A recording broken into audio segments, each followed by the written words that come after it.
Hi there, welcome back. Today I'm talking about Caledonian Road by Andrew Hagen. So this book is gold. I loved it. Let's start from there. This was the contemporary fiction book club read for March. So we had our meeting on the 26th of March, and it took me a bit to review the book, also because I didn't manage to finish in time. I think it's like the first time, apart from another case that happened to me, but like it's the first time basically I go to the book club and I didn't finish the book. In my defense, it's 648 pages, 648 if I'm not wrong, so it's a very thick book. Many of the people at the book club that evening didn't finish it as well.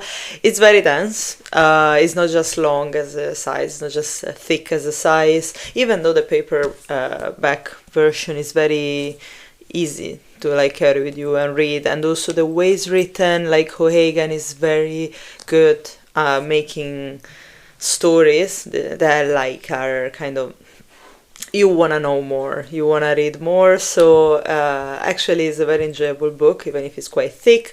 However, is a lot going on and is also very satirical. So what we notice is that it seems like O'Hagan wants to make a satire of the London society after the COVID. So this book is set right after the COVID, in between, I think, the first and the second pandemic. Anyways, it's written, it was published in 2024, and O'Hagan said it took him 10 years to write it. So, yeah, actually it started in 2014. Yeah. But it's interesting that he set it after the pandemic, and also he stopped a bit in his writing of it because he was writing Mayflies at the time. And is an analysis of this London society, but very contemporary, because of course it's all very recent, which is also kind of interesting to read. For me, as I've been living in London over 12 years, it was very fascinating. I was not planning to read it because it was very thick, and before that we did Murakami. So I was like, okay, I don't think I have the time to read this book. Then actually I got kind of convinced because I thought, okay, it's set in London after in a time that I live personally here during a pandemic and everything. So I thought, okay, why not? And O'Hagan decides to study in a way the London society also.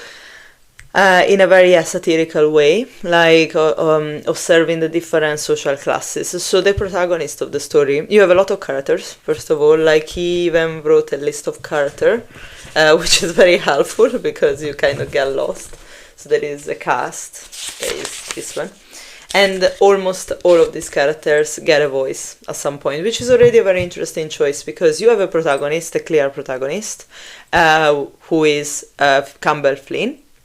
And together with him, you have kind of a co-protagonist, which is who is Milo Mangesha. However, you also have all these other characters that at some point in the book they talk. And they see, of course, the situation from their perspective. So you have, of course, the author voice underlying all these characters. However, all the characters get a chance, more or less all the cast of characters gets the chance to talk from their point of view, which is also very interesting because as the majority of them comes from different social classes, you also see their point of view from a political and cultural and social perspective, which is fascinating.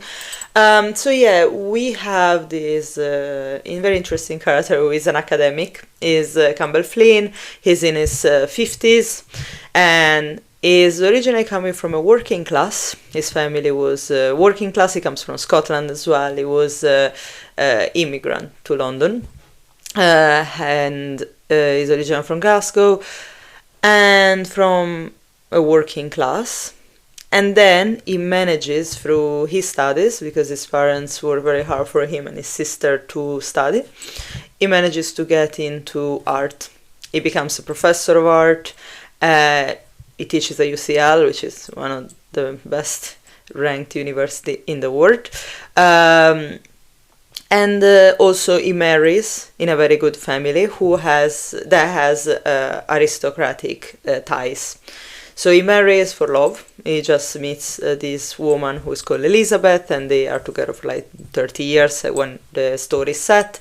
However, she has political ties to aristocracy because her grandma is a countess.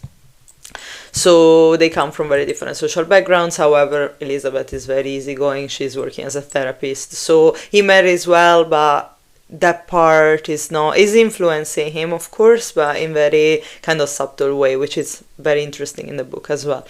And then he also has friends that he has a lifelong friend who gets involved in politics. So he is a businessman, but he manages to get ties with politics. Also, his sister is a politician, Moira. And then his sister-in-law, so the wife of his sister, is married to a lord. So as you see, it's already sounding a bit complicated. That's why we also have a list of characters. But this is like the point of the story, like all these subtle connections that we all have in life. So one of the points of the book is that we all have, we are not alone, especially in a society. So we may know people that know people, and our social family or cultural ties, they always play a role. And sometimes they are under the table, and we get involved in situations that we are not even completely aware that are happening. So that is part of the story of the book. So it's a very social and political and cultural book. It's also very satirical, as I was saying at the beginning. So you have Campbell Flynn that decides, so it's kind of in a middle-age crisis. We can kind of do a synthesis in that way. And he decides to kind of he wants to change something about himself, about his life. And he starts to get involved. So because he teaches at UCL, he notices that one of his brightest students is Milo Mangesha, who is from a completely different social background than him, is a completely different age because he's like 30 years younger than him. And he decides he asks Milo to teach him things. Like he say, okay, you are younger than me, you work with computers, you are very into the political fight and social fights, so teach me things. And then he starts basically deconstructing all his beliefs around art, around society, and he start learning, for example, about the dark web. Like, there is a lot going on, which is already, like, when we discuss during the book club, we thought it's kind of an interesting decision, because one of the people that was there was saying that he was working as a teacher before, and he couldn't really grasp this connection that Flynn decides to create with his student, because it's kind of, it seems like this barrier, this boundary is getting crossed, and he could like not really relate to it. He was like, okay, but why did he ask him? So this seemed a bit unrealistic.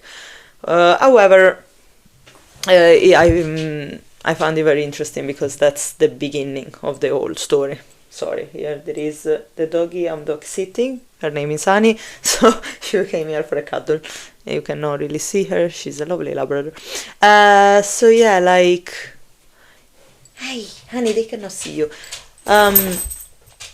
So what was I saying? Sorry, I got distracted. Oh, okay, here she is. Maybe you can see her. So Campbell Flynn. The funny thing is that at the beginning of the book, at the back of the book, he say Campbell is full for an appetite for wealth and admiration, that is an art historian. No, actually, it was before. He say he always knew when his life came tumbling down, it would occur in public. So Campbell decides to kind of create this work relationship with Milo Mangesha. He asked him to be his assistant, his research assistant. and they start working together. Where Campbell is also very famous because because he wrote a book on the life of Vermeer. I call it Vermeer, but okay, I think it's a pronunciation thing as well there. And which is already something very funny and satirical per se, because as Patrick, the manager of the book shop, and the one that usually leads the book club, was saying, is never gonna happen, unfortunately, that someone writes a non-fiction book, especially on a life of a painter, and gets super, super famous, and everyone reads his book, and everyone is astonished by his work. I mean, we all hope, but he said, no, it never happened, but okay. So yeah, he writes this book, he's kind of famous, he's famous in the academic environment, and then he has also these political and social ties. So he started working with Milo. Milo, on the other hand, is from a very different background because he comes from poverty. Also, his father is Irish. His mom died during COVID. Because of COVID, we find out during the book, and she was Ethiopian originally. So Milo has this heritage that he feels affected his mother, because his mom was teaching in a school and in a primary school, and always questioned the system or wanted to help people. However, she saw, and then she passed it on to Milo as well, how society preaches about equality, about diversity, be aware of diversity, but then actually, because it's a capitalistic system, classes are not equal at all. And that happened, for instance, there was an episode in the primary school where some of the white rich families were donating money to the school that had a lot of minorities in order then to advantage their own kids.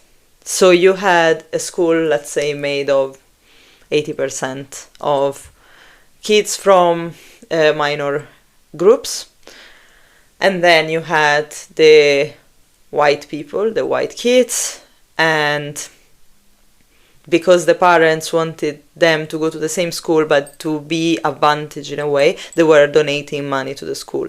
So this is one of the things that Milo grows up with, and he says, okay, I want to fight this system. And he originally starts as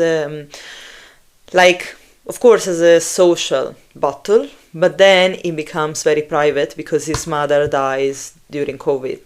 And he knows that she dies because she didn't get the medical treatments that would have been given to a white person because she was Ethiopian. So he decides to get revenge against this system, against these upper classes that they have all the privileges. It's a very thick book, as I was saying, because there is very much there are the topics of privilege, classism, capitalism, and so on and so on. And because Milo is really good with computers, he's an hacker, and he decides to take down all these famous people in London that are also connected to Professor Flynn, to Campbell Flynn. So he kind of uses his connection to Flynn, to discover things about these people. And then he doesn't touch Campbell, luckily. Luckily, in my opinion, because I like the character. But he exposes a lot of dirt around all the other characters. So the illegal stuff that they were doing, and so on and so on. So there are a lot of topics, as I was saying, a lot of themes. So one of the first thing is that there is a very strong intersection, and I have already mentioned, between social class and personal identity. So every character in the book has, of course, a social identity and also a private identity. The two things sometimes they get in conflict because their social identity, of course, is based on money, is built on money, especially for those characters that are in the upper level of society. And this is something that is really good to keep in mind for all of us. As I said in other videos, I think when I was talking about feminism especially, like, we are in a capitalistic society, there is nothing to hide about it, it is around us, is us. And our personal identity is enmeshed with our public identity, our social identity. The two things are not separated. This is something that feminists say a lot, because the private is political as well. The personal is political. Because if I come from a certain social class and I am affected in my rights, this of course is going to affect my identity, how I perceive myself, psychologically, of course, but also how I put myself in the world. And my upbringing is already affecting the things I can access in society. So the two things are very enmeshed in the book. So, and many of the characters lose their sense of self because it is tied to money or the social status. For this book, I really need to read my notes because it's a lot going on. So yeah, like, all these characters, they are affected by money, which is unavoidable. Again, capitalism. Campbell Flynn, first of all, because he has this kind of ghost on himself that is coming from a working class. And for all his life, he wanted to go up the social ladder. So his identity is so much connected to his sense of money. So the whole book is based on the fact that even the relationship that he has with money, with his wife, is a taboo. Because for his wife is not, like, she's chill. She says more than once, if you have financial problems, let's talk about it. For him, this is an unavoidable conversation. So he has these concerns about money constantly. And he also writes a book that is like a self-help book that he says is an experiment to make money for himself, to make extra money. And there's an experiment that goes very badly. And then also he asks for some money to his friend William, who was also connected with dodgy people, into politics and so on. So he has this sense of, like, wanting and needing to make money, maybe not needing that much, but the desire to make money constantly, and then also to be his own person. And all his identity is built from, like, so originally he was a working class person, or from a working class family, then he becomes an intellectual, then he wants to go up the ladder, and he gets, like, in the circle of these people that they are at the top of the ladder. So all the characters have this sense that their status is connected to money. There is even a quote that I wrote down from page 444 that was saying, living their uppity little lives, but not really finding their central selves. So the sense of self is so connected to their social identity and to their ability and their connection to money as well. There is a point as well where, like, Elizabeth starts seeing that Campbell is not well. There is a lot going on. And she even writes down a note that he sees, because she's a therapist, that says, a loss of self in him is met with no corresponding loss of affection in me, which raises a question about love. In page 395. So again, you see how in the book you have, like, these three big themes, which are social identity, sense of self, and money / social class. Moreover, in this book, it's like if Campbell decides at some point to shed his whole sense of self.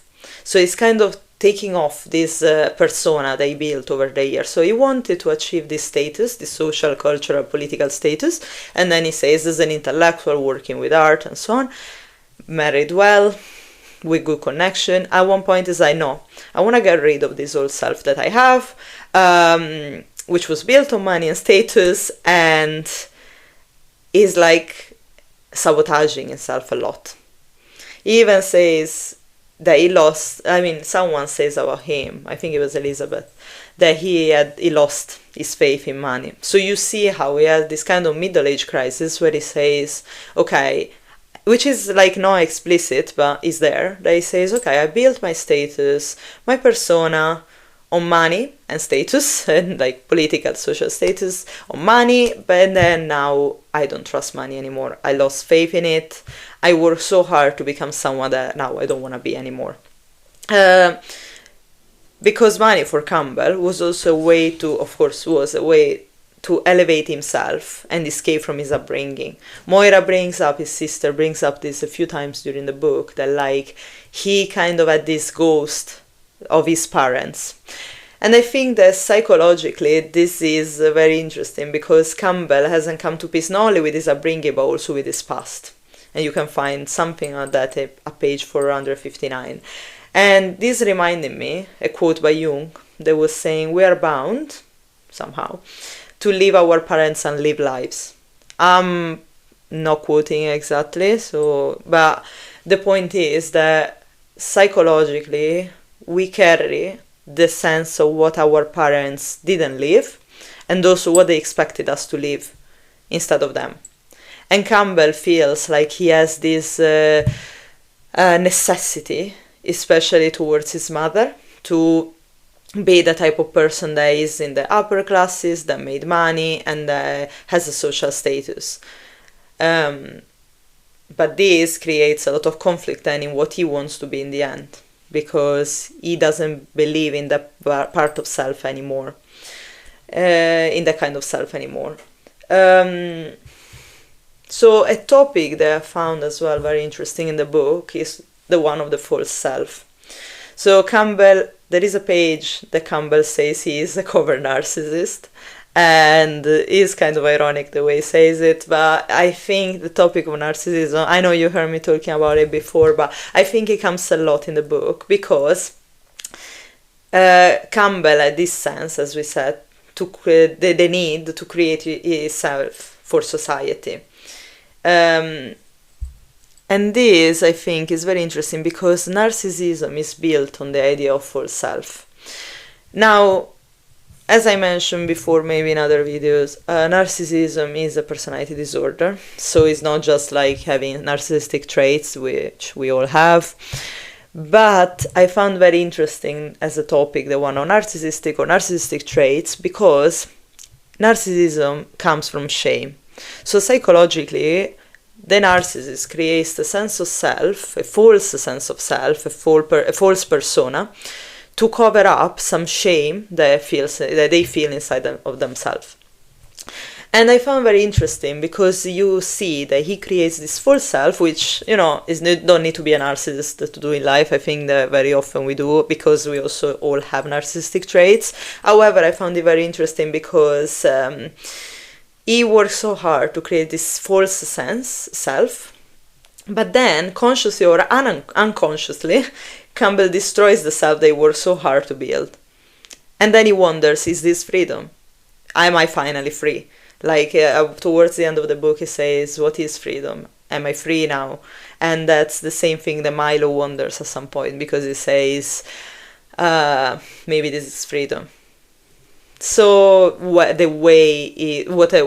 he achieves what he wanted to achieve, Milo asking himself the same questions. So they are very much on parallel, even if they have different agendas and different political and cultural backgrounds. So another thing is that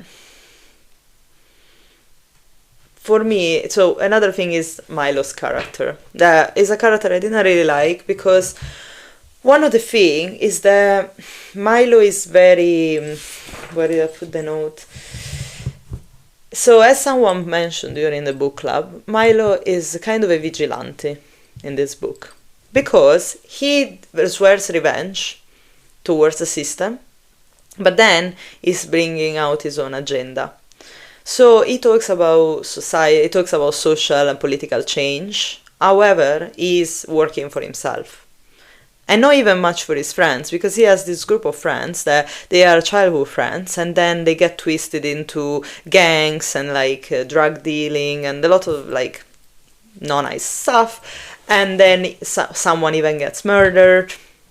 So there is this sense that, like, okay, he cares about these topics, but then he's doing things for himself, he's working for his own agenda. So at one point, Campbell even writes a final letter to Milo and says to him at the end of the relationship that Milo's identity got twisted with a group identity, leading him to a battle of us against them as a vigilante's approach. And this was at page 457. And I think it's interesting because at one point Campbell points this out to him. Even if it's the end of the relationship, he says, you want to bring a political and cultural change, however you're putting us all in a box. Like, you automatically think that we are all bad because we come from a different class than you, or we don't have your same agenda. You all put us in a box thinking we're all evil. And moreover, as I was saying, like, Milo has his own agenda, which is a bit hypocritical in my opinion, because he talks about social change, but is this personal vendetta the one that he's carrying out in the end? And he just wants a way out, an escape, that he doesn't guarantee to anyone else, apart from his girlfriend and his father. That's it. And he should know, for me, this is also a contradiction, because social change, you should know very well, is not a private matter. As I was saying at the beginning, like, the personal is political, and that's something that feminism has very close to their heart. Like, it cannot be feminism if it's also not addressing everyone. It cannot address only me. It needs to be a communal thing. It needs to concern everyone, not just my personal agenda. This is not feminism, and this is not social fight.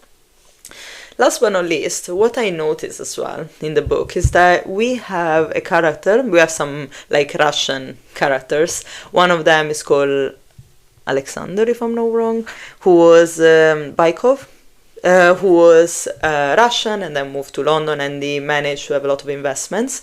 The other character is his son, which is like first generation Russian British. So he grew up in London, he was educated in London, and he was very spoiled, as a lot of, like, kids from rich family, also coming from people that they made their way into wellness, into, like, money, into wealth more than wellness.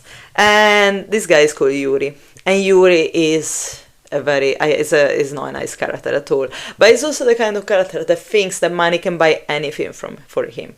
And he also he feels very entitled, because he doesn't feel enmeshed into this situation. He feels like, oh, okay, whatever my father talks about is just like trivial, like these money things, these connections, and they start playing with a game. It's like when you give, like, a very dangerous game to a kid, which, we see a lot with spoiled children. What can you do? But what I noticed is that Campbell and Yuri share something.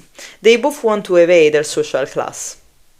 There is a part where Alexander, talking about his son, says, debauched. He was high on something and sick with illusions, at page 457. Alexander talks about his son, because he say, okay, I have this son, which is a complete idiot. He's ruining everything I built for me and for him. He's destroying everything, and he doesn't even realize he has a very dangerous game in his hand, and he doesn't even realize what he's doing. But at the same time, I feel like he's kind of similar to what Yuri is doing, to what Campbell is doing, but Yuri is doing it for himself again. It's like saying, oh yeah, I am kind of ungrateful for what I have, and I don't believe in my father's system. Campbell instead is like, he created all this persona, and then he just decides to destroy all of it. So yeah, this was my review. A last point that I noticed is that